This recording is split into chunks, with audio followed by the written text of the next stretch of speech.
Assalomu alaykum. Navbatdagi darsimizda sizlar bilan arifmetik operatorlarni ko'rib chiqamiz.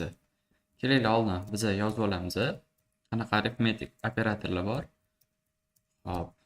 Birinchi bundoq qilib olamiz. Kommentariy uchun bu yerda bizda bor. Qo'shish, ayirish, hop, bo'lish bor. Hop, yana bizda ya'ni mod deyiladi. Mod olish. Hop, keyin Decrement bor, decrement bor. Ko'paytirish qolib ketdi. Ko'paytirish bor. Kelaylik bularni endi ko'rib chiqamiz ishlab. Biz bitta o'zgaruvchi e'lon qilamiz. Let x teng 0, let y teng 0. Mana bizda x va y o'zgaruvchilarimiz bor, ya'ni bindinglarimiz. Hop, endi konsolga kelaylik. O'tgan darslarimizda ishlashni funksiya bilan qilamiz. Arrow function bilan let calc degan bitta funksiya yasaymiz. Bu return qiladi shunchaki bir console log calc ni chaqiradigan bo'lsa bir chiqdi. Agar bu yerda misol uchun let x teng bundoq qiladigan bo'lsa x y deylik, bir deydigan bo'lsa returnda hech nima qaytmayotgani uchun undefined bo'ladi. Shuning uchun biz shuni returnda qaytaramiz. Mana bir chiqdi. Hop, endi biz shu chiqqan funksiyaning natijasini bir o'zgaruvchiga yuklaylik. Result deganga result teng calc funksiyasini chaqiramiz. Hop, kelaylik endi x qaytaradigan bo'lsa bu x parametrini qabul qiladi yoki z mana qilamiz. Buni o'chiramiz. Boshqatdan yozamiz. Ya'ni the function ochamiz. Arrow function bo'ladi. Hozir const calc bitta function. Endi biz tepadamiz. Endi bu yerdan x va y qabul qilamiz. Calc chaqiramiz. 10 va 20. Console log x va y. Y chiqaradigan bo'lsa, yana 10 bilan 20 ni chiqarib berdi. Endi lekin bu funksiyani o'zini konsolga chiqarsak, console log mana x va y chiqaradi, lekin undefined chunki funksiya hech nimani return qilmayapti. Hop, birinchi bo'lib kelaylik. Shuni o'zgaruvchiga yuklaymiz. Uzr buni const qo'yman, bu let bo'ladi. Constga keyinchalik to'xtalamiz. Hop. Result deymiz. Teng calc funksiyasiga 10 va 20 ni beradigan bo'lsa, o'sha resultga biror bir qiymat keladi. Birinchi bo'lib qo'shish ko'ramiz. X plus y. Va konsolga resultni chiqaradigan bo'lsak, mana resultimiz 30 ga 20 ni qo'shdik. Misol uchun 100 ga 1990 ni qo'shadigan bo'lsak, 3990. Hop, chunki bu yerda return qilib beryapti shu qo'shilgan narsani va uni o'zgaruvchiga yuklab, o'zgaruvchini chiqarib olamiz. Hop, endi ayrishni ko'ramiz. Mana 100 dan 1990 ni ayirsak, 2880 bo'lib ketdi. Minus. Hop, endi bunaqa qilmaymiz. 3000 dan hozir bunaqa qiladigan bo'lsak, mana 10 qoladi, demak ayirish. Mana shu, ya'ni o'sha division oddiy minus belgisi bilan yoziladi. Endi ko'paytirish 3000 ga 2990 ni ko'paytiradigan bo'lsak, 8.970.000 ekan. 8.970.000. Kelaylik 20 ga 10 ni ko'paytiradigan bo'lsak 200. Hop, demak ko'paytirishi shunaqa qilib ishlatar ekanmiz. Ya'ni звездочка bilan.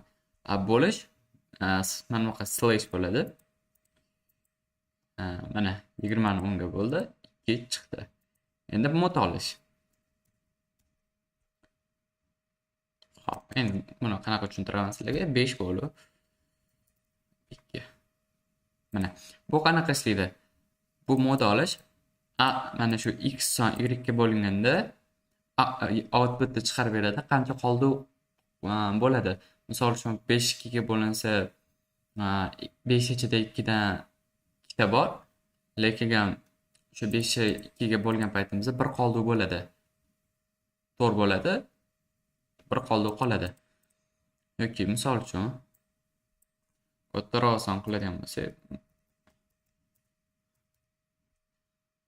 mana 121 98 ga bo'lganda 23 qoldiq qolib ketar ekan. Ya'ni shu 121 ga 90 ga 98 ga bo'ladi va necha qoldiq qolishini olib beradi bu mod olish operatorimiz. Hop, increment, decrement. Endi bularni o'chirib turamiz. Let x deymiz 100. Hop. Bu increment o'zini ham ikki xil anaqasi bor. Console log x plus degan bo'lsa 100 ni o'zini chiqarib berdi. Lekin x dan keyin console log x degan bo'lsa 1 chiqadi. Hop. Demak, bizda plus bittaga oshiruvchi. Bu qanaqa bo'ladi? Console log x plus 1 o'zi mana 1. Faqat shu ansonroq bo'lsin deb x plus console log x degan bo'lsa mana 1. Endi lekin nima sababdan buni o'zida x qiladigan bo'lsak chiqmadi. Shuni sababi agar increment operatorimiz o'sha binding o'ng tomonda bo'ladigan bo'lsa, avval kodni o'qiydi, o'qib bo'lgandan keyin darajasini oshirib qo'yadi, ya'ni 1 ga oshirib qo'yadi. Endi shu holatda agar chap tomonda bo'ladigan bo'lsa, avval x ni darajasini bittaga oshirib, keyin konsolga chiqaradi. Bu holatda nima bo'ladi? Avval konsolga x o'zini chiqarib, keyin undan keyin oshirib qo'yadi. Shuning uchun biz console log qilib x plus x o'zini chiqaradigan bo'lsa, mana 1 chiqadi. Chunki u mana tepada osh bo'ldi. Faqat birinchisida 100 ko'rsatadi. Mana x plus degan bo'lsa 1. Lekin agar chap tomonda bo'ladigan bo'lsa, hozir bu yerda 1 chiqadi. Bundoq qiladigan bo'lsa ham bu 102 bo'lib ketadi.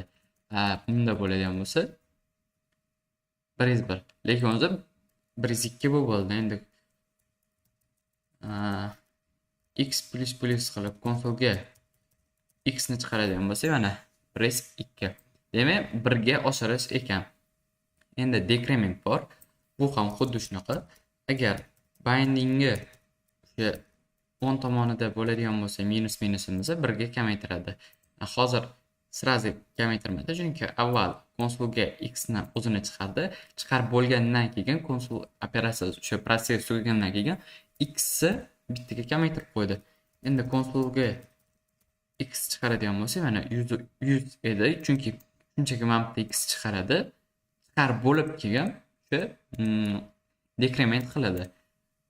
Undan keyin konsolga x chiqaradigan bo'lsa, mana 99 bu bo'lgan, chunki bu yerda. Endi agar bu chap tomonda bo'ladigan bo'lsa, birinchi x ni minus qilib qo'yamiz.